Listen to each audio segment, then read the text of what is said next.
Bringing us the latest now on Novak Djokovic.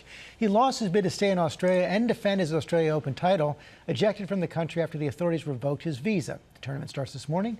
Will Reeve is tracking the story. Good morning, Will. Good morning, George. Novak Djokovic seemingly spent more time in court than on one in what amounted to a brief detour to Australia in a slow-moving wreck that ensnared his supporters, his detractors, tennis officials, government officials in two countries, and primarily Djokovic himself, who at this hour is back home in Serbia. This morning, tennis superstar Novak Djokovic landing in his native Serbia. Cameras capturing him walking off the plane after being forced out of Australia and the Australian Open.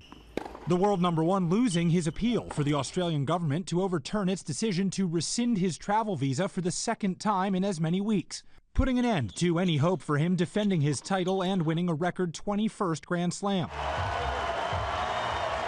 A dramatic ending to a saga that began on January 5th when Djokovic arrived at the Australian border and was deemed to have insufficient requirements to enter the country.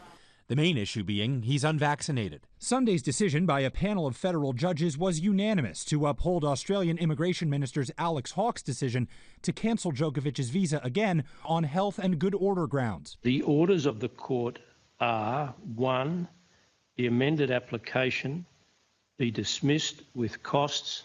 Australian Prime Minister Scott Morrison supporting the rejection, writing, "I welcome the decision to keep our borders strong and keep Australians safe." Djokovic saying in a statement that he was extremely disappointed with the ruling, adding, "I am uncomfortable that the focus of the past weeks has been on me, and I hope that we can all now focus on the game and tournament I love."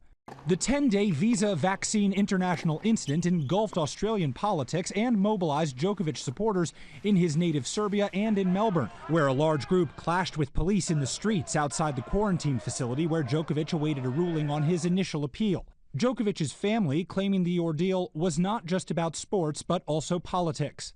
Though the run-up to the Australian Open in many ways was eclipsed by the Djokovic scandal, the tournament goes on.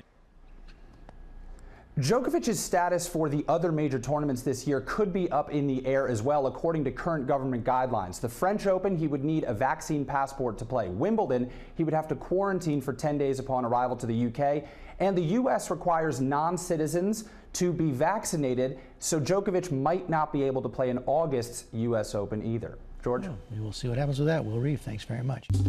Well, hey there, GMA fans. Robin Roberts here. Thanks for checking out our YouTube channel. Lots of great stuff here. So go on, click the subscribe button right over here to get more of awesome videos and content from GMA every day, anytime.